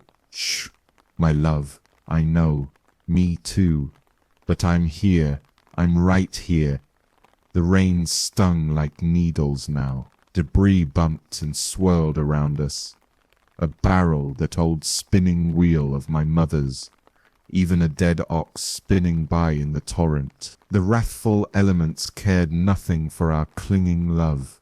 One particularly large log struck our piece of wood, nearly unseating us. We both cried out as we struggled to hang on. My muscles were failing, every one of them burning and quivering. Not far away, part of a rooftop jutted above the water like a raft. If I could get us there, but we were pinned in the current, and I had nothing left. In that desperation, I did the only thing I could think of. I began to sing. A lullaby from my childhood somehow found its way past my lips. A gentle tune my mother used to hum. It was absurd, singing in the face of annihilation, but it was all I had to comfort my son. My voice quavered, thin and trembling, but in his ear I crooned about peaceful fields and soft morning light. To my amazement, he settled slightly, his sobs quieting as he listened. We floated thus amid the roaring chaos, a tiny pocket of song and love adrift in the end of the world. But even a mother's lullaby cannot hold back the sea. A final shock came, whether a colossal wave or the meeting of currents, I do not know. The plank beneath us flipped, our grip broke, Iran was torn from my arms. I screamed, a raw animal sound, and lunged blindly in the water. My hands grasped emptiness. The rain and waves closed over my head. I went under and this time could not find the surface. In the murky depths, I caught a last glimpse of Iran's small form sinking away, his arms reaching out toward me, and then he was gone into darkness. Something inside me broke utterly. The will to fight, to live, to breathe, extinguished in an instant. Perhaps it was merciful. My lungs gave out. Water rushed in, cold and final. Pain racked me for a brief moment, but then a numbness enveloped everything. I was floating, drifting. The thunder above was a muffled echo now. My vision dimmed. In those final moments I imagined I saw Damariel's face before me, smiling as he once did on our wedding night, full of love. I imagined I felt his arms around me, and I let myself believe it. The last of my breath bubbled away, and I sank willingly into the embrace of the abyss. The great deluge had claimed the world, and with it my life. Chapter 8: Awakening and Curse. I did not expect to ever open my eyes again, but open they did. I awoke coughing brine on a rocky shore under a leaden grey sky.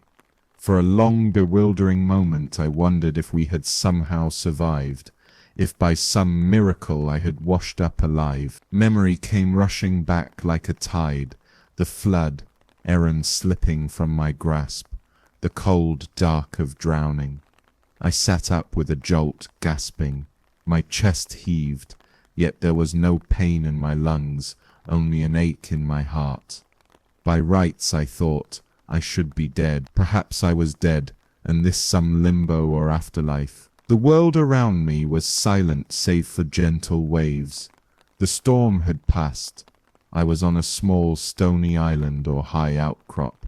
Around me stretched an endless expanse of calm water, dotted here and there with debris. Far in the distance I saw the hazy outline of mountains that once cradled our valley. They were mostly submerged now, mere clusters of new islands in the changed world. Far in the east, atop a distant peak that rose above the flood, I could just make out a great wooden ark, resting and small figures moving around it, like ants around a fallen log. A handful of survivors were beginning the world anew, but they were far beyond my reach. No signs of life reached me, no rising smoke, no voices, nothing. Only utter, hollow silence. I was alone. I tried to stand and nearly fell. Something felt off, disorienting. My limbs responded sluggishly, and a strange chill clung to me, despite the warm air. Looking down at myself, I realized I appeared different. My skin, once a warm olive hue, was now pale as moonlight, almost translucent. My wet hair, tangled around my shoulders, had lost its color. What had been rich chestnut was now ashen silver. With trembling hands, I felt my face. My features were unchanged, yet there was a subtle unfamiliarity, as if I were touching the face of a stranger. But most startling were my eyes catching a glimpse in a puddle. I saw they now glowed faintly, with a haunting light blue sheen like the eyes of a night creature. Clutching myself, I shivered. I was cold, yet I wasn't. It felt like a chill that came from within, not entirely physical. I had an urge to call out for anyone, Eran Damariel, Naria, but I was afraid what answer might come in this eerie stillness. Instead, I whispered a prayer. Why am I here? To my surprise, the words echoed around me strangely, as if I stood in a vast cavern rather than open air. My voice sounded different, clearer, more resonant. Hours may have passed as I wandered that small craggy isle, searching for any other survivor. I found none. Eventually I realized the waters had receded enough that I could wade and swim to one of the nearby slopes that poked above the flood. I moved without thinking, my mind numb with grief and confusion. Strangely, swimming came effortlessly, much more so than before. I cut through the water swiftly, barely feeling fatigue. It was as if the sea buoyed me with an unnatural ease. Upon reaching the broken slope of a hill, I climbed until I found a patch of solid ground above the waterline. There, amid the stones and sparse clumps of grass, I collapsed and wept. I wept for Iran, for Damariel, for Naria, for all that had been lost. My sobs echoed weirdly as my earlier words had carrying out over the quiet waters. It was in the midst of those sobs that I first noticed something truly uncanny. The water itself seemed to respond to my cries. Whenever a moan of despair left my throat, the gentle waves nearby rippled as if agitated by an unseen force. When I fell silent, the waters stilled. I cried out deliberately, half mad with sorrow, an agonized, wordless keening, and watched in wonder and fear as the surface of the flood trembled and quivered at the sound. It dawned on me then that the messenger's curse was taking shape. Their forms twisted into lamentation. I remembered those terrible words. Somehow, my grief and my voice now held a supernatural sway in this drowned world. I wasn't left to ponder it alone for long. On the second day, or what I reckoned as such by the dim sun, I heard something that stirred my dulled heart, the faint bleating of goats. Cresting over a rocky ridge, I saw them, 2 goats perched on a patch of grass, survivors perhaps washed from a nearby ark of some sort, or feral kin that found refuge. They were living creatures, warm with life, and at the sight of them I felt an overwhelming yearning for companionship. Smiling through tears, I approached slowly, holding out my hand. But the goats abruptly looked up, ears twitching. They had heard me, or perhaps sensed my presence, and their reaction was unexpected. With panicked braying, they turned and bolted, scrambling dangerously along the cliff to get away. "No, wait," I called, afraid they'd tumble. My voice echoed out in a lilting, bell-like tone. The goats only grew more frantic, as though the very sound terrified them. One lost its footing and fell into the surf below with a splash. The other disappeared over the ridge. Shocked and dismayed, I carefully made my way down to where the first had fallen. I found the poor creature limp and lifeless in a tide pool, neck broken by the fall. I hadn't touched it, yet in some way I felt responsible. The curse again. Perhaps animals too sensed something unholy in me now. I backed away, heart pounding with renewed loneliness and guilt. That was the first creature I unintentionally harmed, but not the last. I soon discovered the full weight of what siren truly meant. In the days and weeks that followed, as waters gradually drained from the land, I stayed near the coastlines. Part of me hoped to meet whatever other survivors might emerge. But whenever I glimpsed people from afar, skittish bands of Noah's descendants venturing out from the ark's landing place, or later fishermen testing the new seas, I dared not approach. I kept hidden, watching from rocks or foam. I was too frightened of what I had become. One sunrise, however, a small coracle, a simple round boat, drifted near the shore where I crouched concealed. In it were two young men, likely scouting for fish or salvage. My heart leapt at the thought of speaking to them. Oh, to speak to someone human again. Before I could think better of it, I stepped out onto a half-submerged boulder and called, "Over here!" Immediately, my voice rang out melodiously across the water, carrying far. The effect on the men was instantaneous and eerie. As soon as they heard me, they ceased rowing and looked around, spellbound. I hadn't even sung a tune, just shouted a greeting.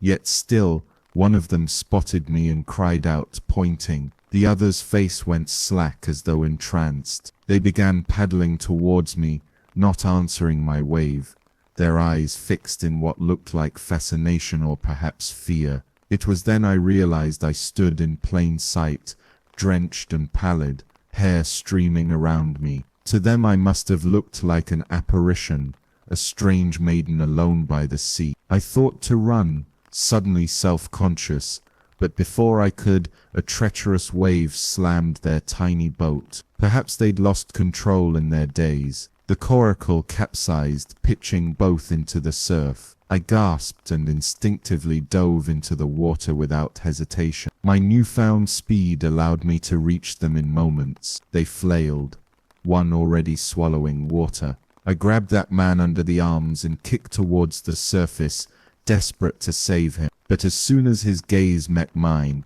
he started screaming and thrashing even more violentness, as though I were a shark, dragging him down. In his panic, his elbow struck my temple hard. Dizzied, I lost my grip. The currents between the rocks were fierce. By the time I regained my bearings, the man's struggles had ceased. He floated face down, beyond rescue. The other man had vanished altogether.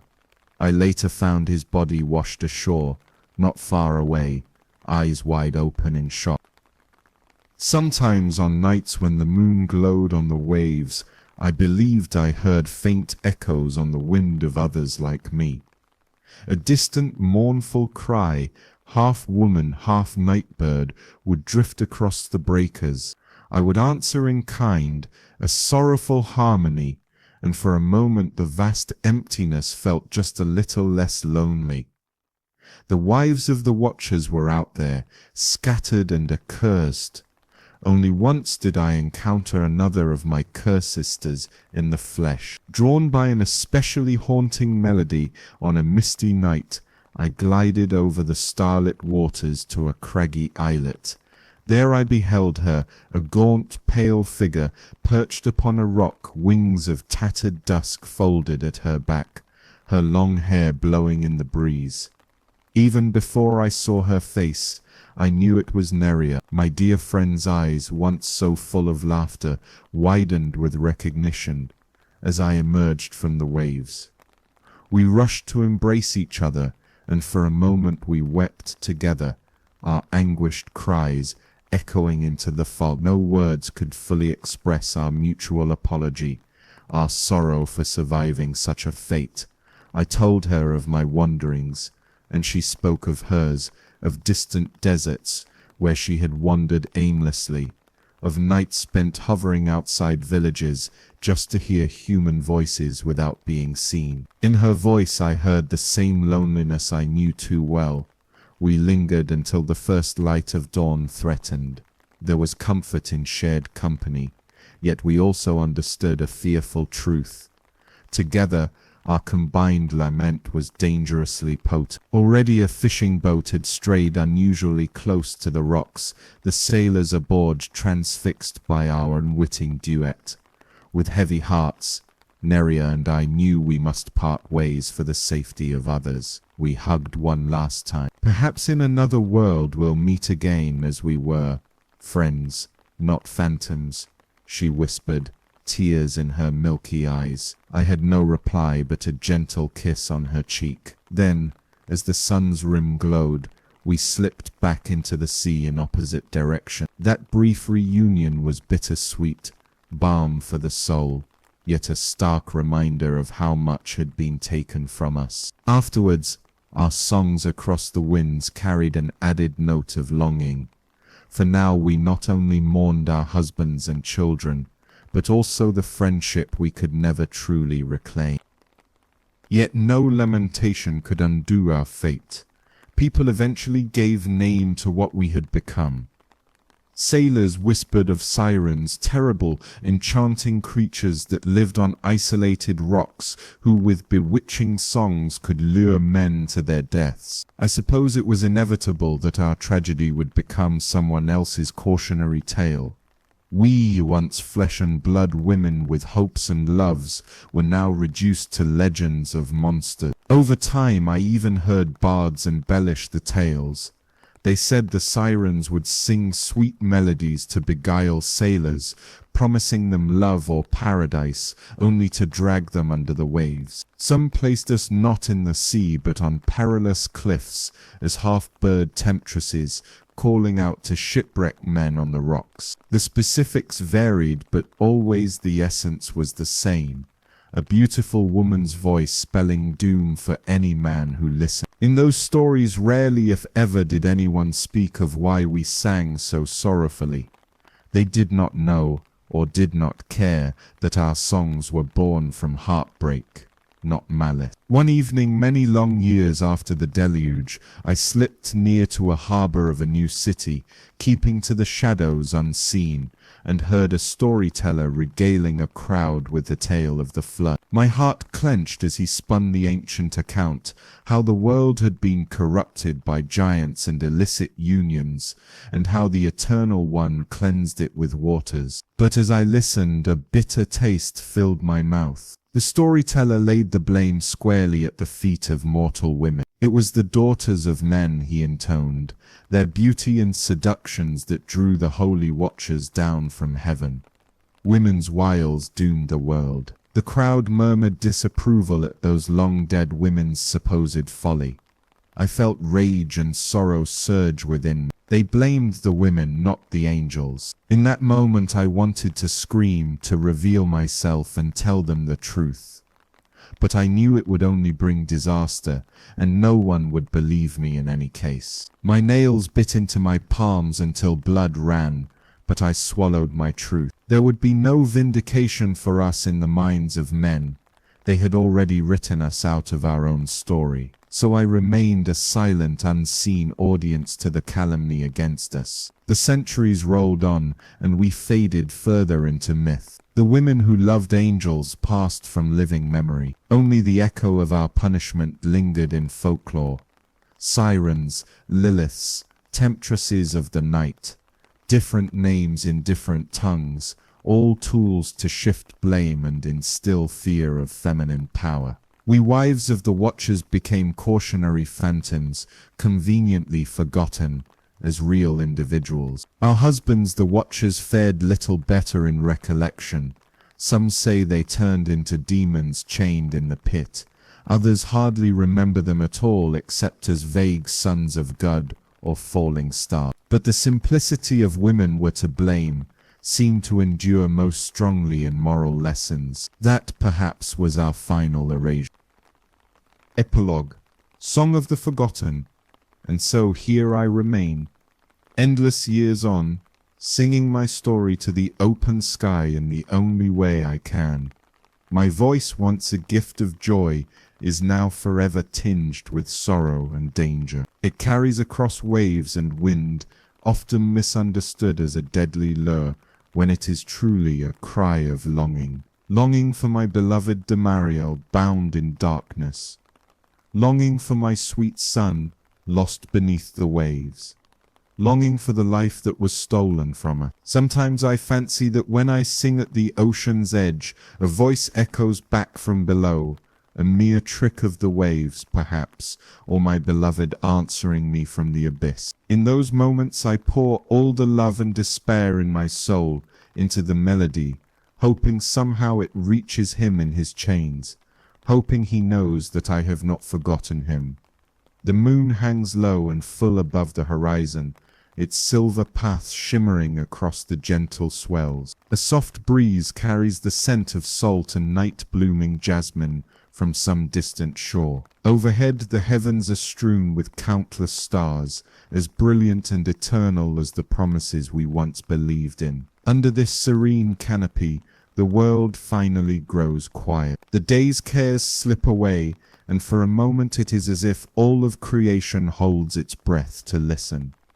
Night deepens, and I lift my voice once more, letting it carry across the starlit sea. The sound is haunting and sad, but there is beauty in it too, a beauty born of love enduring beyond ruin. This is my lullaby to the world that has long forgotten me. May it gentle your dreams, even as it breaks your heart, as the story of the wives of the Watchers is one of both wondrous love and tragic consequence. We were the women who loved angels and were erased, and so the women vanished from history the way smoke vanishes into night, not because they were innocent and not because they were evil, but because it was easier to erase them than to explain them.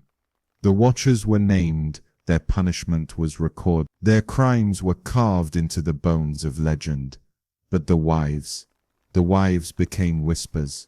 No one wrote their lullabies, no one kept their grief, no one cared to remember what it meant to be chosen and then abandoned. Some say their children became giants, some say their sons became wars, some say their daughters became curses, people feared in the dark.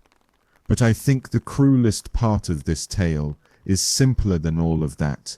They were human, and the heavens were too vast to forgive a human heart for being human. So if you feel a strange ache in your chest tonight, if you've ever been blamed for someone else's hunger, if you've ever been loved in secret and punished in public, then you already understand the wives of the Watchers. Not as scripture, not as belief, but as story. And here in the Temple of Nyx we do not worship these shadows. We only listen until the night remembers them again. Now soften your jaw, unclench your shoulders, let your hands grow heavy, sleep deeply, my rebel. And if you dream tonight, let the wives find peace in your silence. Subscribe to return to the Temple of Nyx, where forgotten voices find rest. For now, drift deeper into sleep. You are safe. You are held. Until next time.